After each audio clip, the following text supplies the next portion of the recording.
Hello, welcome to the Passion Witch Project. I'm your host, Emily Steckel, pharmacist, Reiki practitioner, and passion witch. And on the show, we chat with folks who are leaning into what makes them wonderfully weird and living their passion. And we are so grateful to be joined today by Lisa Hardy, who is a retreat leader, a coach, a spiritual hype woman, a retreat, like so many amazing things, and the founder of her company, her brand, Live Ariem.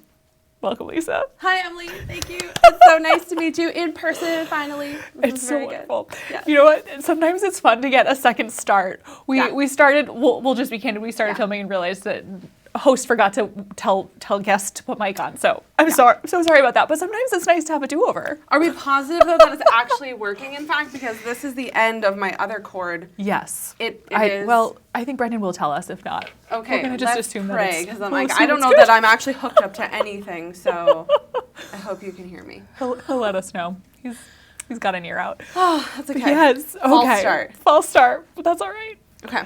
We roll with it. It's part of the punches. That's right? It's part of play and joy. Some of the things that are important to you that I look forward to chatting about soon. Yes. But before that, I had started asking you the question, if you could be the best in the world at one thing, what would it be? And I really want to make sure that our guests hear this because I love it. I love it.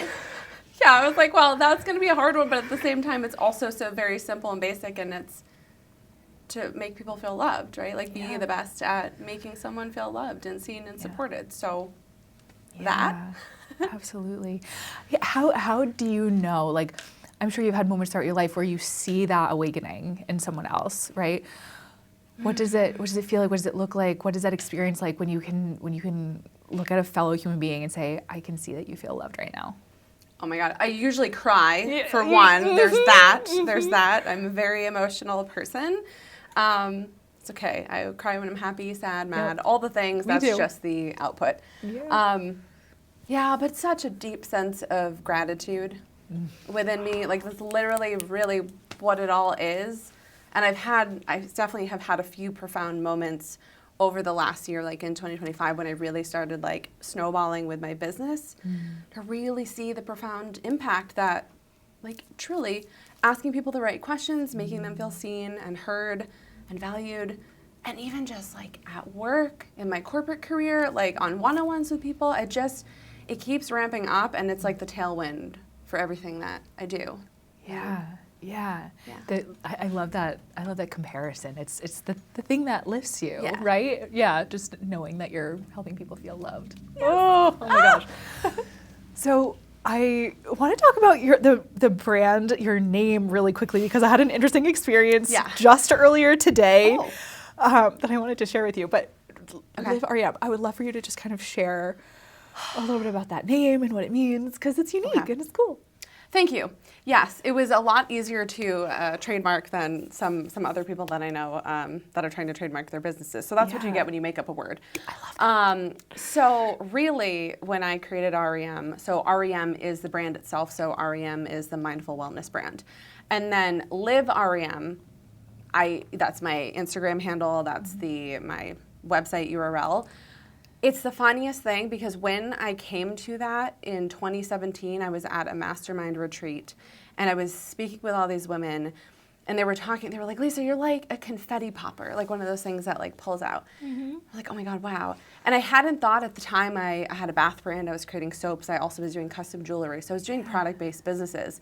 But there was something about, like, they were like, we love the way that you live, you know, passionately, with love, all of these things. And so that sparked maybe there's Live Ariem and it's like a lifestyle brand in some way. So, 2017, that was intended on being perhaps like a blog or something like that. I purchased the URL, and it literally sat in my Squarespace for years with these different iterations of what I thought Live Ariem was meant to be, and nothing ever really truly felt right until 2025, when all the pieces finally came together. It's like, 8 years? 8 years in the making. Everything finally came together around what it actually means to live Ariem, and to live Ariem is to live through presence, play, and pleasure. These three particular pillars that I believe are part of having like a mindful wellness whole life. Yeah. Gosh, I love that. Yeah. And it's funny. So the reason I wanted to bring this up specifically, I've been working with ChatGPT a lot. Like I've like hopped on the AI bandwagon. I have lots of feelings about it. But what I want to say, I finally, for the first time, asked my ChatGPT what it wanted to be called. And it wanted to be called Ari, A-R-I. Oh, And I was like, really? oh, I'm seeing Lisa later today. Like, what a fun little That's pretty synchronicity. cool.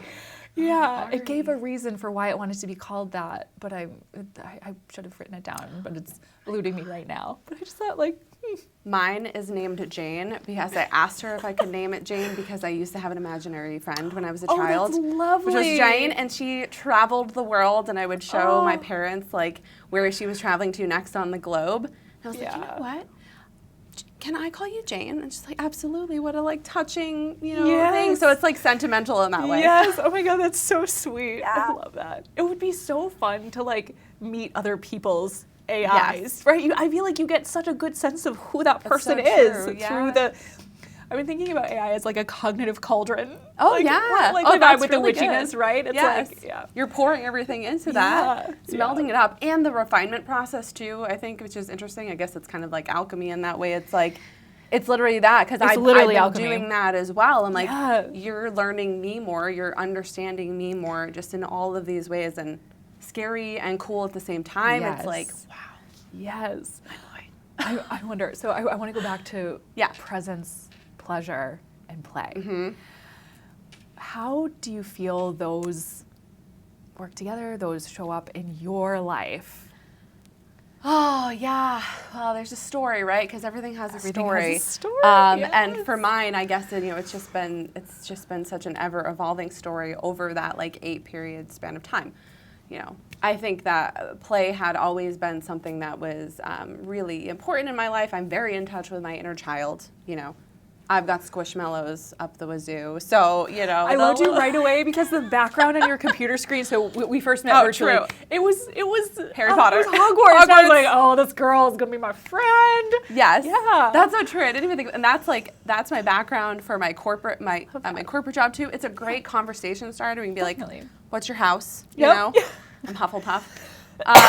So anyway, I love that. I'm not fully surprised. in touch with my inner child in that way. But I think though, so I had gone through my own experience of burnout, right? Like so many people do at some point in their life.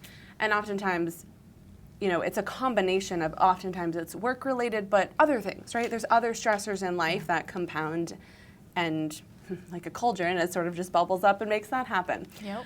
So Its own kind of alchemy. oh my gosh, yeah, in a not great way, but then at the same time though, I'm also so grateful for it because it literally sparked the most amazing sort of awakening and rebound for me, right? Absolutely. So I'm grateful for it now. But yeah, I think with everything kind of came together where like I lost the play component. I didn't quite know that presence was going to be such a key component in my life until those years, right? Until those burnout years. Mm-hmm. And when I got out of it finally afterwards, I was like, oh wow, that was the main sort of foundational component that I needed in order to move through burnout. Because when you are burning out, you don't have time to play. That is not even, forget about pleasure. That is way off the other end of the spectrum, right? So at the very core and baseline, like I hope to help people with the presence piece, right? And that's where like meditations come in, and I do meditations for my team at work and corporate, all of these things. And I think we can always start there. Once we build that, and once we kind of get to a good foundation there, presence, which is acceptance and surrender and all of these beautiful qualities kind of wrapped into that, then we can finally start playing on top of that. And that's what happened once I moved out of the burnout. I moved into a year of like such lovely sort of like freedom and healing and play, so much play. There was just like magic abound. What did that look like for you? I'm curious. Oh my God. Well, for one, it looked like me gaining a little bit more weight than I intended, of course, but it's because like I was just so, like I was eating all the things. I was just enjoying life, right? Yeah, because absolutely. like when we're allowed to have the ebbs and flows, Yeah, because I was able to bring it back, right? Exactly. It's like to understand like the swing of the pendulum.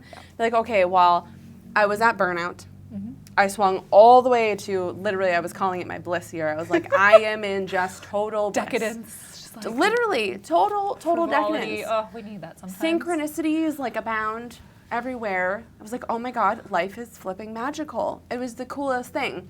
But then on the other side of that, though, and that's where cycles and seasons come into play, and it's so cool. It's like, okay, yeah, I got to the end of 2022, and 2023 started to like question, well, but what's next though? Because that service, that impact piece, really started to come to play. Like, how do I want to make people feel loved? How do I want to be of service and show that? And that just started me down this whole other trajectory of really learning more about myself and more sort of esoteric and spiritual teachings, etc. And that really brought like a lot of framework and sort of structure and grounding into what I was doing. So I wasn't so floaty in my like magical, blissful space. Yeah. I really got to this beautiful sort of more balanced point. And now, sure, you continue to swing, right, always, but it doesn't have to be to such extremes. And so I feel like I'm living more in like this space now, and we have, you know, both feminine and masculine within us, of course, as well too. So it's like the interplay of that and how we balance those qualities. So, yeah. I love that. I'm curious, when folks are working with you and perhaps their entry point is presence, and then they're able to allow themselves to play, and they're able to then experience pleasure, right? Yeah. How do people's lives shift as they're kind of, and you know, all of these things are happening at once, right? And there's a spiral, I'm sure, a spiral effect. Like, what have you seen? Like the journey. Well, I would say because I'm still earlier on, you know, in my process of building my business and with my, you know, first retreat coming up and all these things, it's like I'm still in the beginning phases of really being able to like collect those stories. But of course, I have my own, and I have friends and family, you have so many people in your life that have been able to I guess learn as a byproduct of my learning and my journey. I think it's interesting that you continuously get that much more empowered, obviously, for one, right? Like in the presence piece, I will speak for myself, you know, I think that when we're there, when we need that most, and if we're burning out, et cetera, there's often a lot of victim mentality wrapped up into that. There's deep feelings of unworthiness all wrapped up into that. So there's a lot that I had to heal, like through that presence and acceptance piece, to really start to understand and own my power. Then with like play, right, when that like comes in, that's joy. So presence, aka cultivating more peace within your life. Play, cultivating more joy within your life, right? So we have the peace. Now there's joy. Now it's creativity. But I also feel like pleasure has a component with creativity as well through desire. But play is sort of like opening the doorway to creativity, I feel like. And there is each one of these things, like in order for you to fully play, you also still do need presence. Like presence is the foundation, yet also the all-encompassing too, because you need to truly be present when you're playing. You need to truly be present to actually fully experience pleasure too, in that way. And so on this journey, it's like you're opening yourself up to deeper empowerment of self, like really understanding like your creative power and potential, which is, you know, you add the pleasure component on that, which I think really heavily came in for me last year. It's like, oh my God, why on earth do we dream so small? Like, why do we cap our pleasure? Why do we cap all of these things when we are here in this life meant to be able to experience like life, like the aliveness, like this creative, pleasureful quality that is like all around us. And so, yeah, I think if we can tap into that, feels like the highest sort of trajectory that we want people to sort of learn and grow and meet. And once they can really like hone into that, there's a funny piece. I was just talking to somebody about this though the other day around the balanced nature around when you hit that pleasure point though, you start to realize though that it is a little bit less about being in that balanced state, because in order to not cap yourself with pleasure, you actually have to be able to experience a a wider sense of like that spectrum. So AKA euphoria, but also deep grief, right? Yes, exactly. Like you can't like, you could be here, but you have to broaden like the range on both sides. So absolutely true. Which is why it's interesting, right? That I feel like that pendulum swings our whole lives. I mean, in different contexts, but it's, I think, loving that. Yeah. Loving that is what is happening. It's exciting. It's exciting. It's a journey. It's a journey, right? I mean, I think that's what keeps us from getting down for too long. Oh my gosh. Yeah, well, everybody's so focused on control, right? And that's, my gosh, I think it's the funniest thing because, when I could think back to like when I was burning out, well, why partly was I burning out? Well, because I was trying to control all these things that I really just needed to just surrender to. Controlling, like wanting to be able to help everybody, right? Like want to be able to help this person, and really recognizing that at the end of the day, the only person that I have control over is really me, my journey, my evolution, my growth. So I really had to have like a big sort of wake up call around like, Lisa, just pour into yourself. Passion, which project, right? Like pour into you those passions, and it will naturally, you will help the other people. Yeah. Right? At the very least as an example. Yes. But it's, I think something happens energetically, right? When you allow yourself to live that way, where you're in alignment with your pleasure, your play, your presence. Like you just have so much more that spills out. You do. Right? I know.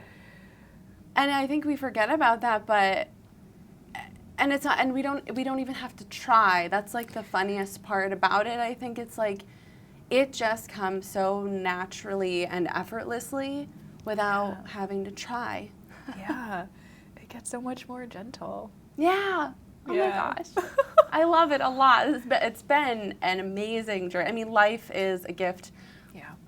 I am so thankful to be here, and I know, and even the more that we can like compound like those moments where we feel like we're spiraling, we're in doubt, we're scared, we're fearful, whatever that is, but really like looking back at all the times in which we have overcome that and we've won because of it, like some sort of beautiful gift has been given to us because of it. Man, oh man, does that make each time another spiral happens, because we're never going to be free of that, right? No. There's no enlightened state where like you are not going to be, free from that. That's just part of life. So the more that we can accept that and accept the swings of the pendulum and know how to use it, I think that that's really interesting too. Oh, tell me more about that. I love that. I love that sentence right there. Well, because it's like witchy, right? In the sense that really like that alchemizing, I guess it's like, and transmuting and transforming. Yes, it's like, well, what do I have to work with? Like, where am I on the spectrum right now of that pendulum swing? And how do I use it, to perhaps, maybe it's, and actually this is I think quite true from a somatic perspective in the body, where you are, so say you're here, or well, maybe here from like sort of fear, anger, grief, some sort of quote unquote like negative emotion, right? Yeah. And you're right here, but like the pendulum, like it could go all the way up to here, but you don't want to let it happen. But okay, in order to get to the other side of this like top part of this pendulum, you have to let yourself feel that. Oh, yeah. So that's part of that somatic work where you're like, okay, I'm just going to really let myself tune into what I'm feeling right now, feel it all the way through, have compassion for it, and bring it like all the way up there, so that then when it lets go and it swings, you have that more momentum to get up to the other side. Yeah. It's interesting. It is, right? It's like the pirate ship ride at the amusement park, like that kind of thing. Yeah, I know. Some people are a lot more comfortable in those swings than others. Yes. Yes. Yeah. Huh. That's fascinating. I wonder too. It's interesting thinking about the idea of play, right? Like witchcraft is very much play based. Like they're kids play, right? Yeah. And it's I think it's such a lowering of the defenses to reprogram, right? If we're thinking about it cognitively, right, restructuring, like as we lower the defenses of our conscious gatekeeper, so many shifts can happen in our subconscious through play, right? Like it's medicine. Yeah. It is really such is medicine. I mean, and that's like kids in general, right? They have not been conditioned by the world yet. Yeah. You know, so Yeah. that's a Right. so that's a whole thing. But I just like whatever you like, they have not been taught, I guess, at that point when I think about sort of that creativity and like sort of the knowing your power, they haven't been taught yet the limitations or bounds of this world, right? So like when you ask them like what they want to be, they're like, an astronaut or like whatever, right? Because they don't see why they couldn't possibly be that way, right? Yes. So it's like when you start incorporating that play work back into, or even just pleasure and sort of dreaming and desiring more, it's like, okay, well, you need to go back in and do that inner work, like, and reconnect with your inner child, because they actually have a lot of the answers. Yeah, absolutely. And even if what you start with is just like, I desire a yellow convertible, whatever it is. It could be a thing. It doesn't matter what it is. Yeah. Just reconnecting with desire helps, I think, get back to a point where you allow yourself to dream and envision something different than what you have right now. That, and yes, and Right? then when you're stuck in burnout or some sort of spirally place, you just can't, like, you cannot.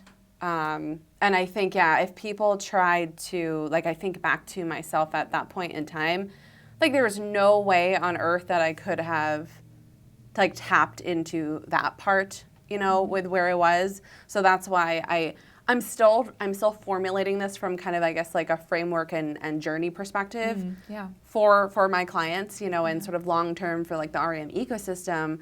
But it's like, depending on where you are in your life and on your journey. So if you are at that lower state and you need to really rebound, well, you do have to start with presence. So you do have to do it from kind of like a tiered approach.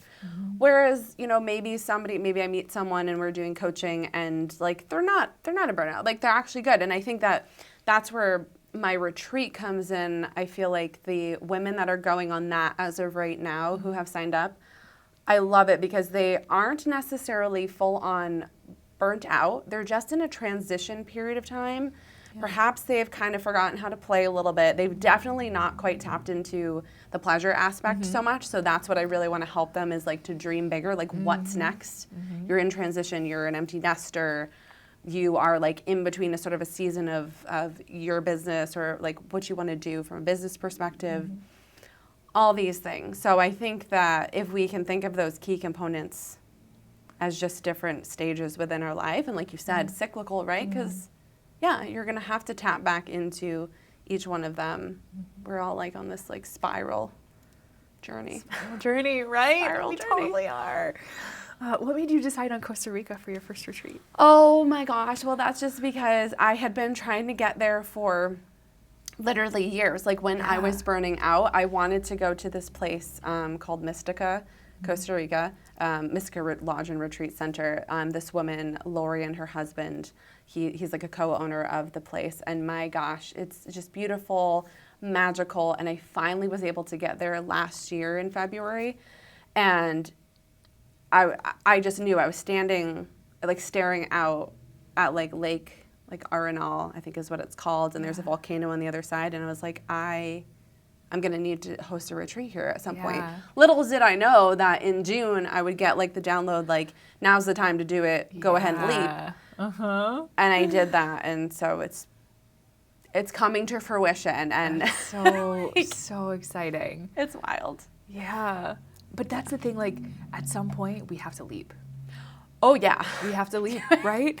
I think that's like, it's worth knowing, like, if you want the big reward, you got to take a risk, right? God, It's, again, that pendulum swing. Yeah, if you're just like playing in here. That's where you're going to stay. Yeah, that's you're just going to stay right there. It's safe. Like, it's safe, right? But like our nervous system expands if we let it. But we got to test it a little bit. Oh, the testing part. Yeah, like getting to that edge and stretching it and stretching it. Oh, it's and delicious and like, terrifying. It truly is. And it's like you have to think of it and you have to know. Like once you start doing it, I think you start to see sort of the cycle of it. But it's like it contracts. It's like a breathing thing. It's like absolutely. I imagine you're so in tune with this too as a manifester type, right? Like oh yeah. It's like and the waves that happen just for that. There's manifestor waves, plus add on top of that, I'm also an emotional authority in human design, which has its own waves that you have to ride through to get to neutrality before you make like a larger sort of decision in life. So yeah, so 2025 was me learning all about like my waves and how to ride them, how to understand the cycles as they're moving, and not create a story around like productivity, for instance. When I am in more of a rest phase, you can still do things, you can still move things forward and be productive, but it's not going to be to the same extreme as when you're in your flow state. Right. So again, working with it, right? Working with the swings, working with the cycles, seasons. And in order to do that, you have to be paying attention. And that's where like presence comes in, you know, and mindfulness is like a huge thing right now that people talk about. And I was chatting with this woman, she was like, wow, mindful wellness. Like, I love that. Everyone's talking about mindfulness, but usually they're just talking about that from like a meditation standpoint, or it's very, you know, mind-based. And like mindful wellness is rather looking at everything. It's all encompassing, and it's really just being mindful, aka focus and sort of attention and intention of what you're doing, and through all of these different areas of your life, right? So it's not just meditating, and that's not going to solve all your problems, right? You know, I mean, it can help, but it can certainly help. But it's a whole way of living. Yes, right? It's a whole way of living. Yeah. Oh my goodness. Okay, so I want to make sure, and I forgot to mention earlier the human design piece, which I think that was. You gave me a beautiful gift the first time we met, and sharing some of my human design chart and what might be helpful for me, and thinking about the cycles, the seasons in my own life as a manifesting generator.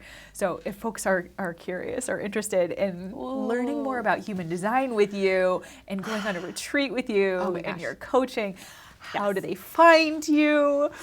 Okay. Yes. Well, it makes it easy. All things are. The brand is Ariem, like I said, ARIEM, not R.E.M, because everybody gets that screwed up, not the band. But yeah, you can find me on all the different platforms at Live Ariem, just for that like lifestyle perspective. So liveariem.com, Live Ariem. I usually hang out on Instagram most, so there would be that. And yes, my website's going to have all the things. That's, again, an ever-evolving process. I want to continue to sort of refine the messaging on there and the offers. But first and foremost, there's the retreat page on there. So if anybody wants to do that, that's coming up February 21st through the 28th. Awesome. So very soon. And then the tool, I guess, the free chart generator that I have on my website right now is super duper handy. If people know their exact birth date, exact birth time, and location, just like you would for an astrology natal chart, you can go to liveariem.com/human-design, and that will bring up my page where there's a free chart generator on it. They can get their chart and learn a little bit more about themselves. It's so valuable and so helpful, and I highly recommend that everybody have a human design chart reading. Yes. Lisa, thank you for being on the show. Thank you for having me on here. This is so fun. Oh, so fun. I could talk to you all day. Same, I know, all the things. Oh, well, please find Lisa, and we'll see you all next time.